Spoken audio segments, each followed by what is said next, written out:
Julia জাহান Julie আপনি লিখেছেন, ইমানদার জামাই পাওয়ার জন্য আর তাড়াতাড়ি বিয়ে হওয়ার জন্য কি আমল করতে পারি?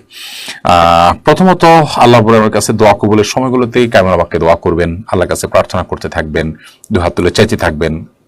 জুমার দিন আসরের পর, 5 ওয়াক্ত সালাতের পর, ভোর রাত, এই সময়গুলোতে খুব বেশি বেশি আল্লাহর কাছে দোয়া করবেন। সাদাকা করা, দুরূদ পড়া, ইস্তিগফার পড়া, মনোবাঞ্ছনা পূরণের জন্য সালাত আদায় করে আল্লাহর কাছে দোয়া করা, 2 রাকাত নামাজ পড়ে আল্লাহর কাছে চাইলেন। এভাবে আপনি চাইবেন। আলাদা করে ভালো স্বামী বা ভালো জীবনসঙ্গী পাওয়ার জন্য আপনি সূরা ফুরকানের 74 নম্বর আয়াত পড়বেন, রব্বানা হাব লানা মিন আজওয়াজিনা ওয়া যুররিয়াতিনা কুররাতা আয়ুন ওয়াজআলনা লিল মুত্তাকিনা ইমামা। আর তাড়াতাড়ি বিয়ে হওয়ার জন্য আলাদা কোনো আমলের কথা আমার জানা নেই। মনে রাখবেন যে বিয়ে তাড়াতাড়ি হলে যে ভালো হবে এমন তো কোনো কথা নেই। হতে পারে যে দেরি হলে বরং আরো ভালো হবে, তাড়াতাড়ি হলে বরং আরো খারাপ হবে।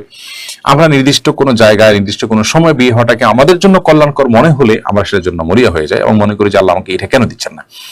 মূলত আল্লাহ সুবহানাহু ওয়া তাআলার কাছে কল্যাণের দোয়া করতে হয়। আল্লাহ আমার জন্য যা কল্যাণ আপনি সেটা ফয়সালা করেন। হতে পারে সেটা তাড়াতাড়ি হলে কল্যাণ, হতে পারে সেটা দেরিতে হলে কল্যাণ, হতে পারে সেটা এই জায়গা হলে কল্যাণ, হতে পারে সেটা এই জায়গা না হলে বরং আমার জন্য কল্যাণ হবে। এই জন্য আল্লাহ সুবহানাহু ওয়া তাআলার কাছে কল্যাণের ফয়সালা করতে হয়। নবী সাল্লাল্লাহু আলাইহি ওয়াসাল্লাম আমাদেরকে যে দোয়া শিক্ষা দিয়েছেন সেই দোয়াগুলো ব্যাপক অর্থবোধক। সেগুলো আপনার খণ্ডিত, অপূর্ণাঙ্গ বা অর্ধ সঠিক এরকম কোনো দোয়া কিন্তু নয়।